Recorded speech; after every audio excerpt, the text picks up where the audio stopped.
Hello, I'm Arjen Keresteci. I'm on the Azure Industry Experiences team here at Microsoft.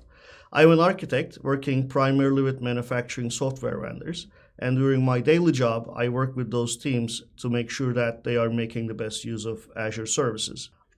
In order to explain my experiences when integrating with Azure Marketplace, I decided to build a sample to demonstrate how the Marketplace integration works.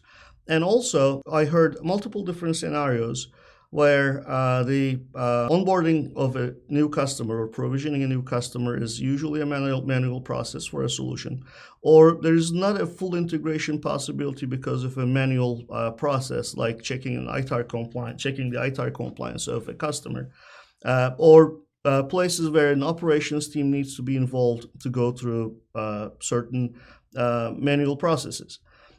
There are also areas that the provisioning needs to be out of band, meaning that we cannot really have a direct synchronous automated process, but there needs to be a notification mechanism in between, such as a messaging queue. So there is still automated processing or automated provisioning happening. However, the automated provisioning solution is a standalone solution which expects notifications to be sent to it.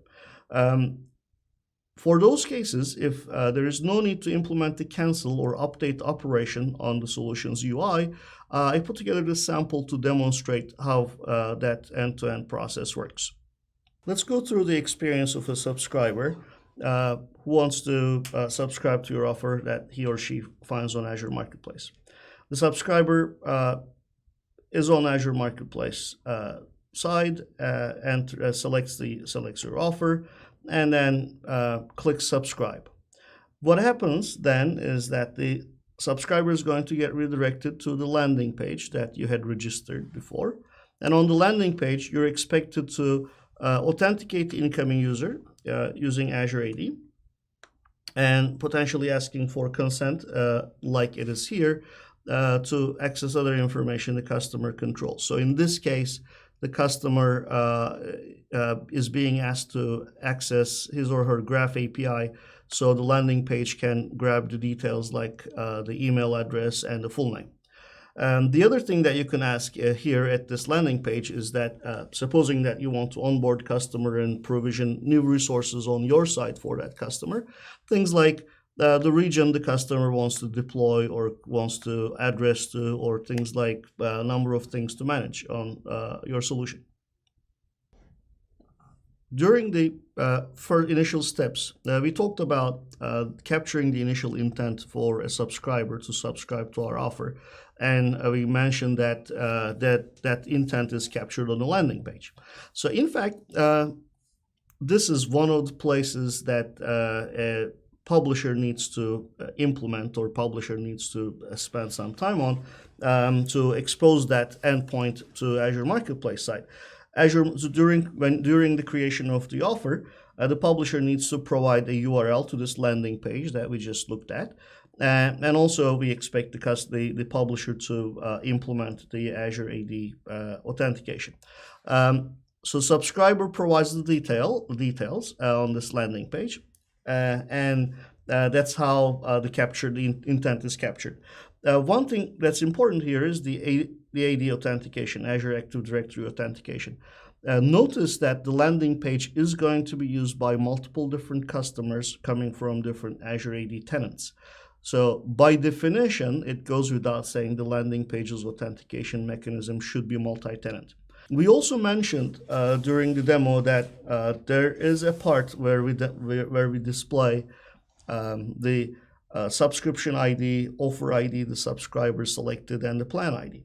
In order to get those details, the application needs to make a call out to the Azure Marketplace Fulfillment API. The Azure Marketplace Fulfillment API should be called by grabbing an authentication token from Azure Active Directory.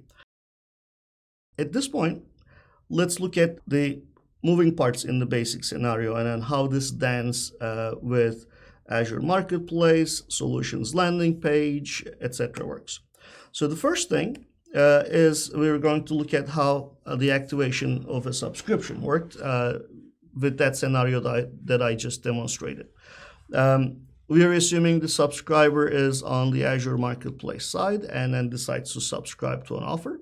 Once the subscriber completes the operation there, subscriber is going to be redirected to the landing page. So that was the point where we had actually started looking at the demo.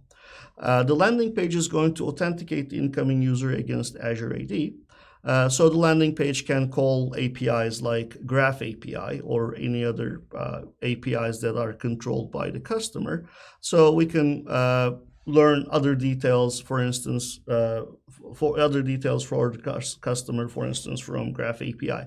So in this case, in the sample, we use the Graph API to get the email address and also the full name of the customer.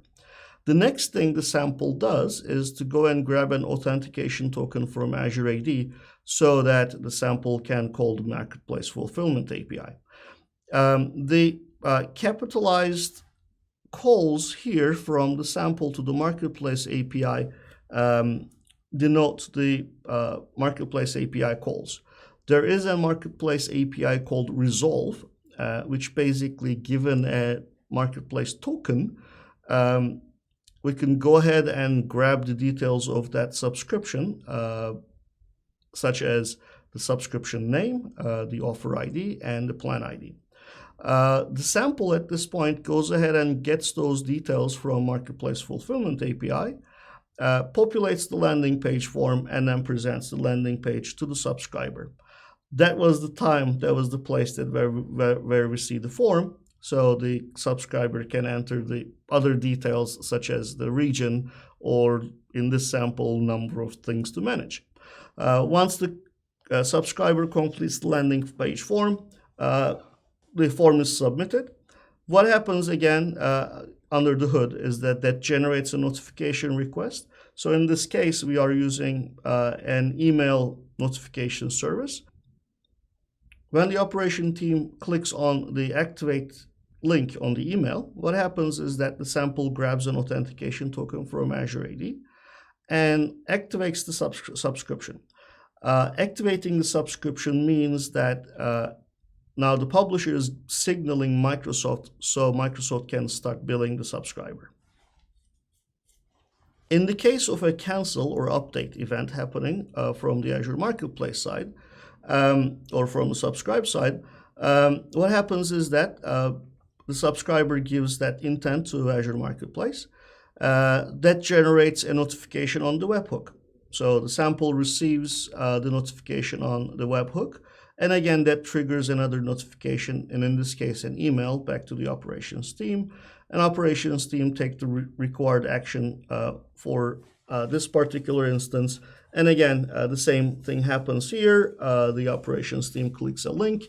That will result the sample asking for an authentication token, so the sample can call the Marketplace Fulfillment API for the appropriate operation, such as update or delete. One thing to highlight is that the time between receiving an email and the operation team is actually going ahead and provisioning the customer and onboarding the customer. It may take a little bit longer, so that's why we are using the email. We expect it to be a few hours or a few days, but if it is a longer process, there is the advanced scenario that I also cover in the sample that I'd like to get your attention to. And with that advanced sample, we are changing the workflow a little bit. What may be the case that what you require may be that your operation teams a longer time, let's say weeks, where the operations team or the publisher team visits the customer on site, so that they can complete the configuration of the solution, etc. So in this case, what we want to do is that we want to complete the subscription process as fast as possible, so the customer knows that there is a subscription in place on the Azure Marketplace. However, we really don't want to charge the customer during that period. So for that, what I suggest is that let's assume your subscription has three different levels. I'm sorry, your offer has three different levels, like silver, gold, and platinum. So what I suggest is that add a fourth plan with $0 cost, and then grab the intent of the subscriber for the plan level. So in this case, let's say gold. However, activate the subscription, change the subscription immediately to basic. So the customer knows that you're working on it. And then as your operations team completes the provisioning, the operations team then come back and say, we are done. Then again, the same thing happens. Click on the link on the email, etc. And at this time, then you can go ahead and update the subscription to the initially intended plan. You can find the extended and very detailed documentation about creating a SaaS offer on the documentation page. So just search for SaaS offer creation checklist, and then you're going to see the technical configuration page. And then you may notice that these are the 3 pieces of information I mentioned before. So you need to register a landing page URL, a connection webhook, and then identify the application, Azure AD application that you are using for calling out the Azure Marketplace APIs. The Azure Fulfillment API, Marketplace Fulfillment API documentation is also extensively documented here on this page. And of course, in this sample, I made use of these two, and I have 2 pieces or 2 different repos that I implement this sample with. So one is an API client. The API client is also available on NuGet. And as I see new features, I'm constantly updating this client. The sample is living under Contoso AMP Basic. You can grab the code here. One thing to highlight is that these 2 repos are samples only. So if you want to build your code, please use them as examples.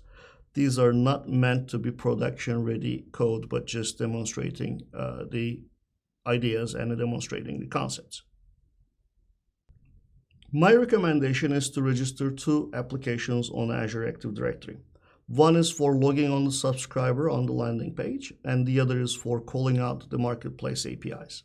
So on the landing page, you want to have your application registered, AD application registered as multi-tenant. And again, just to repeat, goes without saying that you are going to have customers logged on to different Azure AD tenants. So you want to make sure that you can authenticate the incoming users coming from different tenants. So this application, that's why needs to be multi-tenant. This application also may access other resources a subscriber has control. Let's assume, for instance, that you want to go ahead and provision some other resources on the subscriber's Azure subscription. So you may want to ask for consent from the user to grant the rights to the applications to go and call the Azure Marketplace API on behalf of the incoming user. In this point, in order to implement this, you can use a Microsoft-provided library like Microsoft Authentication Library, MSAL. And for the endpoint, AD endpoint, you can use Azure AD endpoint version 2. When you're making the calls to the Marketplace APIs, however, your application, your registered application, can be single tenant. And I recommend it to have single tenant just so that you can reduce the surface. In this point, you will need to use Azure AD version 1 endpoint because the way the authentication token is received is that it's using a resource as opposed to a scope. So resource is hard-coded and it's provided on the documentation page so that you can grab that authentication token for accessing that resource. Which means in this case is that if you're going to be using a Microsoft-provided library, you will need to use, or you can use EDAL instead of MSAL, and then grab the token, or you can of course go ahead and use the HTTP endpoint directly.